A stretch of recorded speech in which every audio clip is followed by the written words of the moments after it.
Hey cuties, I'm Lanikia and you're watching What Happened on the Soaps. This is the Young and the Restless edition. Today is Friday, yay, September the 9th, 2022. On a scale of 1 to 10, I'm going to give this one a 7. Unfortunately, literally the last 2 to 3 minutes of the soap was cut off, but I'm going to go ahead and still do my review for this. Okay, so we see Devon. We see Nate and Elena, and she is just telling him that she really wishes he would speak to Devon first before going ahead with his plans on everything that he wants to do as far as the music festival. I feel like this is gonna really blow up in their faces. Honestly, I honestly do. I don't think this is gonna be what Nate think it is, but what do I know? But anyways, she says, I know you want me to support you, so she's trying to support him, but she's also just saying, you're making decisions that I feel like you shouldn't be making without Devon's approval. And he tells her this is different than medicine and what. I said, okay, now you could tell Elena she doesn't understand because they're talking about business and not medicine. But when Devon says you need a mentor because you came from medicine into business, you tell him that's not true. Make that make sense to me. It's the same thing. What you're telling Elena is the same thing that Devon is telling you. But for some reason, you don't want to make that make sense. All right. So then we see Lily and Billy, and he tells her he had a good time with Chelsea and the kids, and he just continues to want to support Chelsea and everything she has going on, and And so she says, your mother is calling this press conference. What is it about? He says, I really don't know what the press conference and everything is about, but we're gonna see and everything. So I guess we'll see. So then we see Nate and Billy come in, and he says, can I run something by you? And so he tells him about the festival, and Billy is really excited. Everyone is really excited about this festival. They think it's a great idea. And I actually think it sounds like that is a great idea. But the only issue that I have that I feel like, is that talk to Devon about it. Like sit down and just talk to him, even though it seems like they're going in circles, you know. But what Billy said to Nate was true. I don't have that. Like he doesn't want to be a CEO. Nate really moves like he wants to be the CEO, and Devon his second, his COO. And he tells Nate, there's no, like, he said, listen, I love your ambition. There's nothing wrong with that. He said, but I don't have problems with Lily because he's okay being her number two and letting her shine or whatever. And, I'm sorry. I don't care what anyone says. Nate's not okay with that. He wants to shine. But I'm not going to get into the psyche of what. Okay. Let's move on. So then they all get together for this meeting, and before they got together, Lily came in. She was like, "Oh, what are y'all got? What are you and Billy talking about?" And they say, "We're talking about Devon, the music festival." She said, and Billy says, "Why don't you pitch it during the meeting?" And see, Nate doesn't want to do that because he knows he went behind Devon's back. So, anyways, they all start talking and everything, and Jill is on, and she says she has big news, but first she wants to know how everyone is doing, how is Nate doing, and everything. And he says he's trying to fit in. And so then they tell him, Billy is like, pitch the festival or whatever. And so they talk about it, and Devon is just like, didn't I say we put a pin in this or whatever? And and he just goes on about all the work he's done. He's got a singer that said he would do it for free. They can do it in the name of charity. And Billy loves it. Lily seems like she's excited about it. Jill seems like she's on board with it. But Devon has an issue with it because he said, I thought we said we were going to put a pin in this. And here you are going behind my back, promoting this or whatever. So Devon has an issue with it. Jill says, we all have to learn to work together. And Nate makes a shot at Devon about being, open to ideas, which we all know he's talking about Devon. And I said, that's not the way to do it. That's not the way to do it. But I don't know. Y'all tell me what you think about this, because I feel like Devon is being um cautious, overly cautious with this. But I also understand why he's doing that, because he's like, I have years of experience or whatever. And I think Nate sometimes is like gun ho, and he just wants to go right in and do things. And I think they should find a common ground. So maybe Devon says, okay, let's put a pin in it for now. But maybe Nate says, well, how about it's not this year? Maybe we do it the next year, and we can just start like slowly working on it. I think they could have met in the middle. But Devon did say, I mean, but Nate did say he pushed the date back and everything. So we'll see. But anyways, Jill's big news was that she wants to take the company public. And I said, uh-oh, because I think Devon is gonna regret merging with them. Honestly, that's what I think is gonna end up happening. He's going to regret merging with them, because I think he's gonna be like, if I enjoyed having my company, my privately owned company and everything, where he was the boss of it. So he had his reservations with merging anyways. Now that they have merged, it's like he no he liked having the say. He was the end. Like whatever he said, that was it. Now, that won't be that way, especially when you take it public and everything. So I don't know, guys. We'll see what happens with this. So then we see Adam and Sharon, and they're going to lunch at Society.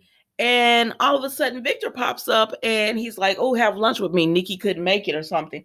I said, "That don't mean they want to have lunch with you, Victor." But excuse me. Anyway, so they sit down. They were debating, and then they sit down, and Victor said, "It looked like y'all didn't want to do it." Well, then you should have told them. Actually, I decided to get my lunch to go or something. You can't, like, you just told them, "Come have lunch with me," and they're, have you ever been at a restaurant or what, and you see your friend, and you're like, "Oh, hey," and then you keep it moving? That's all Victor had to do. But anyways, so they all sit down, and Sharon gets all emotional because Victor is like, Faith has family and will do anything for her, and if she needs anything. And Sharon's just emotional because she's lost Ray, and now Faith has moved away into college, so she's doing the empty nest syndrome. And so she gets up because she's crying and everything, and so that gives Nick and Victor a chance to talk.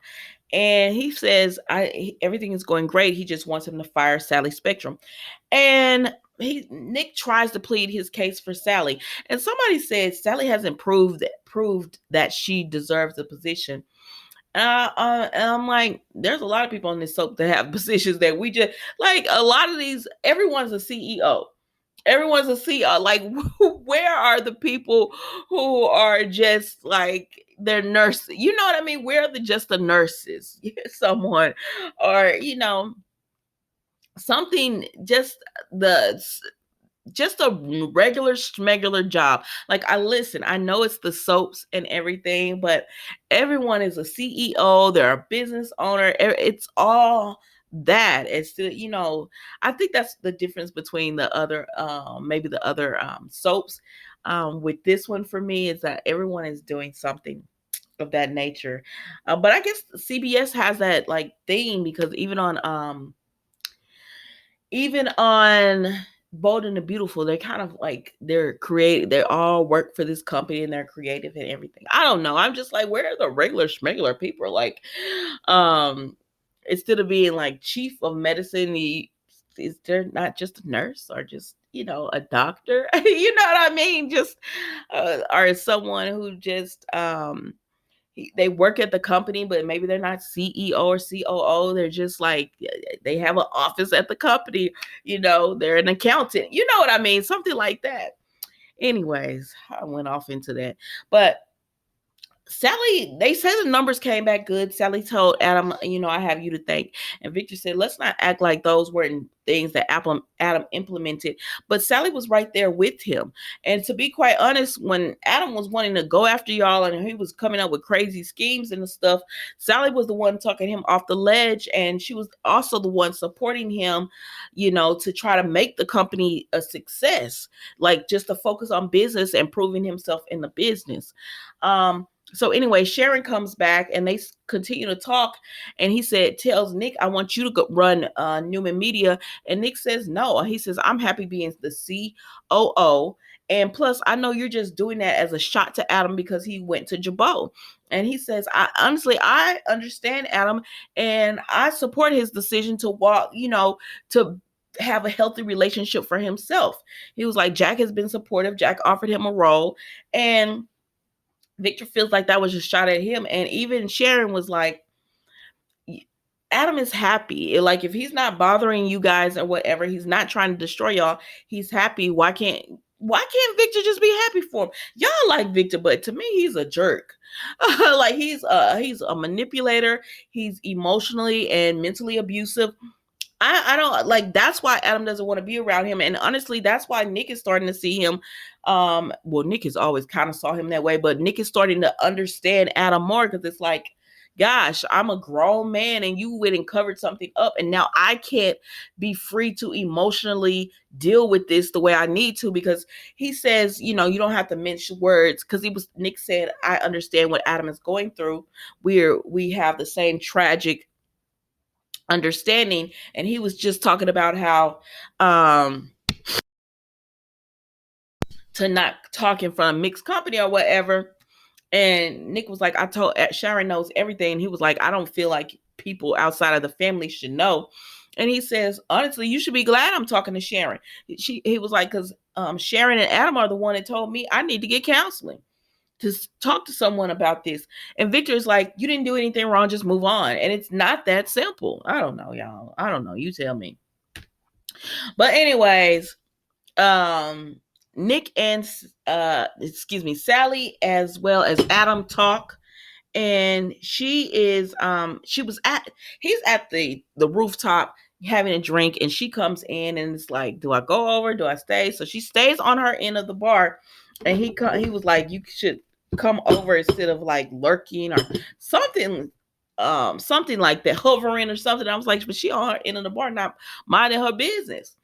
And anyway, so they sit down, and she tells him that, he congratulates her about the numbers for Newman Media and everything. And so once they congratulate her about the numbers for Newman Media, he tells her that, he's very proud of, her success she's had. And she tells him thank you, because if he hadn't stepped away, she wouldn't have been able to keep her job and everything. I said, girl, Victor's still trying to get rid of you. Nick and Victoria actually don't have a problem with her now. Excuse me. And so this makes her, excuse me, sinus is acting up today. So this makes her say, they start talking about them, and she says, I understand you're a jerk, and but you're the jerk I fell in love with and everything. And he's just like, yeah, but he wants more. He wants her to forgive him, or he wants to work towards their relationship again. And Sally, she wants that, but she's heard all the warnings from like Nick, from Chelsea. She's heard all the warnings from everyone, and she can't forget the way Adam treated her. And so because of that, she's just like, she doesn't know. She's just like, let's just be friends, even though that's not what she wants. She wants more, but she's like, let's just stay friends or whatever. And then Adam he was like leaning in towards her and was like, I don't feel like your friend at this moment. And then Chelsea, thank the goodness, hit her up, because I said, my girl is weak for this man, Sally. Chelsea hit her up, and she went to looking around. She said, is Chelsea here? She said, nah, Chelsea just really, I'm really needed it back at the office. And y'all, that's when they interrupted, because King Charles III had something to say, and they wanted us to see it, officially talking about the passing of Queen Elizabeth II. But anyways, y'all, that was The Young and the Restless today. Sorry we didn't get the last 3 minutes of it, but that was The Young and the Restless today. Don't forget to like, comment, and subscribe to the channel, and I will see you tomorrow for a new episode. Thank you so much for watching. Goodbye.